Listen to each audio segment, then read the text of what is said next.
बिस्मिल्लाहिर्रहमानिर्रहीम। अस्सलाम वालेकुम। माइक्रोसॉफ्ट वर्ड 2019 के एक नए लेसन के साथ मैं आपका होस्ट मोहम्मद मोहसिन हाजिर हूँ।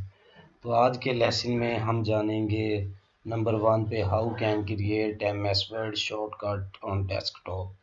क्या आप अपने कंप्यूटर की स्क्रीन के डेस्कटॉप पर एमएस वर्ड का शॉर्टकट कैसे क्रिएट कर सकते हैं। तो नंबर 2 पे हम जानेंगे study the MS word 2019 user interface. तो नंबर 2 पे हम एम एस वर्ड 2019 के यूज़र इंटरफेस को स्टडी करेंगे कि एम एस वर्ड 2019 दिखने में कैसा नज़र आता है और उसमें कौन कौन सी टैब्स हैं और उसका क्या क्या फंक्शन है। तो पहुँचता रहे। तो अब चलते हैं हम अपने लेसन की तरफ।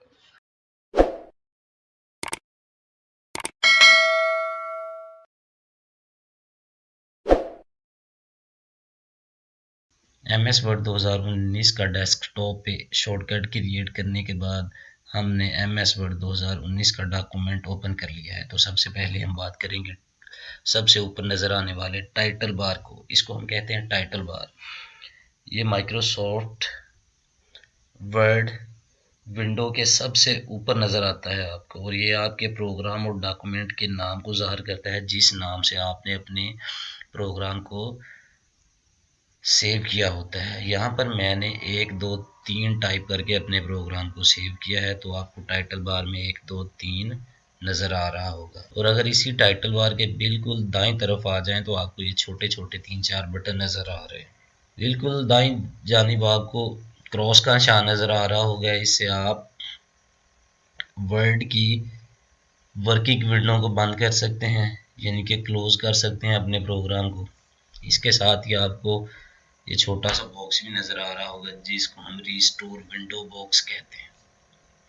इस बॉक्स को अगर मैं क्लिक करूं तो आपको नज़र आ रहा होगा कि मेरी विंडो छोटी हो गई है। अगर इसी विंडो के बाउंड्री पे मैं अपना एरो लेके जाता हूं तो आपको नज़र आ रहा होगा कि मेरा एरो 2 छोटे छोटे एरोज में तब्दील हो गया है जिनकी डायरेक्शन अपोजिट है, यानी कि एक दूसरे के मुखालिफ है। अगर मैं इस पे लेफ्ट क्लिक करके दाईं तरफ लेके जाता हूँ तो मेरी विंडो दाईं तरफ बड़ी हो रही है। अगर मैं लेफ्ट क्लिक करके इसको अंदर की तरफ लेके आता हूँ तो मेरी विंडो छोटी हो रही है। इसी तरह ऊपर होगा जी, इसी तरह नीचे होगा।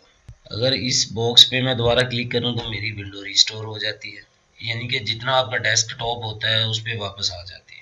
इसके साथ आपको एक छोटी सी लाइन नज़र आ रही होगी, इसको हम मिनिमाइज। तो जैसे ही मैं इस पर क्लिक करता हूँ तो मेरा वर्किंग डॉक्यूमेंट नीचे विंडो टूल बार में चला जाता है। अगर मैं विंडो टूल बार में इस पर दोबारा क्लिक करूँ तो मेरा वर्किंग डॉक्यूमेंट ओपन हो जाता है। इसके साथ ही एक छोटा सा रिबन डिस्प्ले ऑप्शन भी आपको नज़र आ रहा होगा। ये रिबन को 3 मुख्तलिफ तरीक़ों से शो करने के लिए इस्तेमाल होता है। पहले ऑटो हिडन रिबन, जैसे मैं इस पर क्लिक करता हूँ तो आपका रिबन हाइड हो जाता है। ये 3 छोटे छोटे डॉट्स आपको नज़र आ रहे होंगे, इन पर क्लिक करूँ तो मेरा रिबन वापस आ जाता है। इसमें दूसरा ऑप्शन है जी शो टैब्स। इसमें क्या हो रहा है जी, वो जस्ट टैब्स शो कर रहा है, उनकी सब कमांड को नहीं शो कर रहा है। इसमें तीसरा ऑप्शन है जी शो टैब्स एंड कमांड्स। जैसे ही मैं इस पर क्लिक करता हूँ तो वो टैब्स भी शो हो जाती हैं और उनकी सब कमांड्स भी शो हो जाती हैं। इसी तरह इस टाइटल बार के हम लेफ्ट साइड पे आए तो आपको ये 3 बटन नज़र आ रहे होंगे, एक सेव का बटन, दूसरा अनडू का और तीसरा रीडू का। इसको हम कहते हैं जी क्विक एक्सेस टूल बार। अगर मैं इधर कुछ टाइप करूं, फर्ज करें जी मैं इधर मोहम्मद टाइप करता हूं तो आपको ये दोनों एरो हाईलाइट होते हुए नज़र आ रहे होंगे। पहला एरो अनडू, जैसे मैं इस पर क्लिक करता हूं तो जो मैंने टाइप किया था वो सारा रिमूव हो गया। इसके साथ ये एरो है जी रीडू का। ये रीडू एरो का क्या काम होता है, ये रीडू एरो जो आपने लास्ट एक्शन किया होता है उसको रिपीट करता है। अगर मैं इसको क्लिक करूं तो मोहम्मद दोबारा खुद ब खुद टाइप हो रहा है। स्पेस देता हूं, स्पेस देने के बाद देखें जी ये दोबारा फिर एक्टिव हो गया। मैं क्लिक करता जा रहा हूँ, स्पेस खुद ब खुद आती जा रही है। रीडू का फिर मतलब हुआ कि जो आप लास्ट एक्शन कर रहे हैं उसी एक्शन को ये रीडू बटन दोबारा रिपीट करेगा। तो अब हम बात करेंगे जी ये इस रिबन की। ये रिबन अपने टैब्स पर मुश्तमिल होता है। सबसे पहली टैब होम है, दूसरी इंसर्ट है, तीसरी डिज़ाइन है, लेआउट है, फिर रेफरेंस आ जाता है, मेलिंग आ जाता है, रिव्यू आ जाता है, व्यू आ जाता है और हेल्प आ जाता है। ये सारी की सारी टैब्स अपनी सब कमांड्स पर मुश्तमिल हैं। तो इंशाल्लाह इनको आगे जाके हम वन बाय वन डिस्कस करेंगे। उसके बाद ये आपको ये सारा वाइट पेज नज़र आ रहा होगा जिसको हम वर्किंग विंडो कहते हैं या वर्किंग पेज भी कह सकते हैं। इसमें एक आपको ये, अगर मैं इसका साइज थोड़ा सा बड़ा करूं तो आपको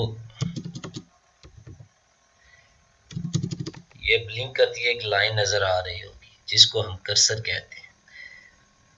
वर्किंग पेज में या वर्किंग विंडो में आपका ये कर्सर जिधर भी होगा, यहाँ पर भी होगा, आप उधर टाइप कर सकेंगे। अगर मेरा कर्सर इधर है तो मैं कुछ भी टाइप करूं तो इधर टाइप हो। अगर मैं एंटर प्रेस करके नीचे चले जाता हूं या कहीं भी क्लिक करता हूं, मेरा कर्सर उधर आ जाता है, तो जो भी मैं टाइप करूंगा वो उधर टाइप होगा।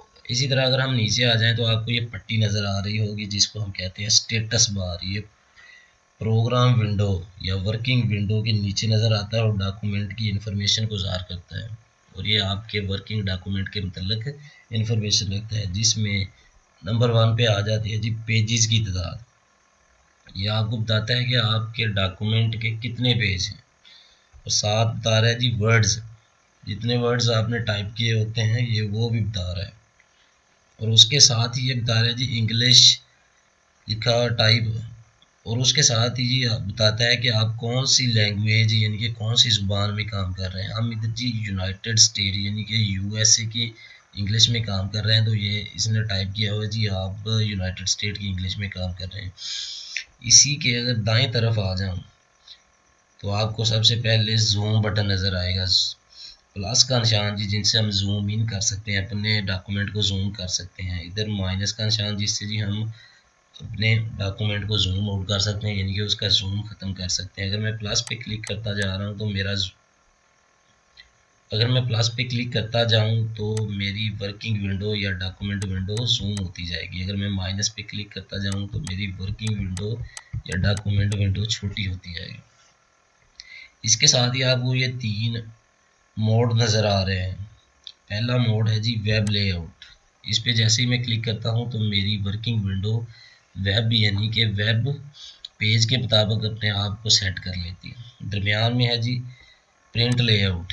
बाय डिफ़ॉल्ट हमारे पास यही होता है प्रिंट लेआउट, मतलब कि अगर आप इसकी हार्ड कापी निकालेंगे तो इस तरह की हार्ड कापी निकलेगी। और हम वर्किंग भी ज़्यादातर प्रिंट लेआउट में करते हैं। तो इसके साथ है जी रीड मोड। जैसे ही मैं रीड मोड पे क्लिक करता हूँ तो ये रीड मोड में चला जाता है, यानी कि जैसे हम कोई बुक पढ़ते हैं तो उसके 2 सफ़े हमें शो हो रहे होते हैं, इसी तरह एक सफ़ा ये हो गया और एक सफ़ा ये शो हो रहा है। इसको हम कहते हैं जी रीड मोड। तो हम वापस चले जाते हैं जी प्रिंट लेआउट मोड में, जिसमें आमतौर पर बाय डिफ़ॉल्ट होता है और जिसमें आमतौर पर वर्किंग होती है।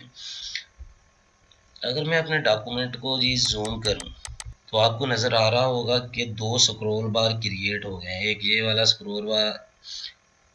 वाला स्क्रॉल बार जिससे वर्टिकल स्क्रॉल बार कहते हैं, जो आपको ऊपर या नीचे मूव करने में मदद देता है। और एक ये हॉरिजॉन्टल स्क्रॉल बार जो आपको दाएं और बाएं मूव करने में मदद देता है। दोस्तों ये था हमारा आज का लेसन। इस लेसन में हमने डिस्कस किया है जी माइक्रोसॉफ्ट वर्ड 2019 के यूज़र इंटरफेस को। अगर आपको आज का लेसन अच्छा लगा है तो लाइक कर दीजिए और शेयर कर दीजिए। और अगर किसी सजेशन की ज़रूरत है तो कमेंट में ज़रूर लिखिएगा, ताकि मैं अपने कंटेंट को, अपनी इस वीडियो को, अपने लेसन्स को और इम्प्रूव कर सकूं। शुक्रिया।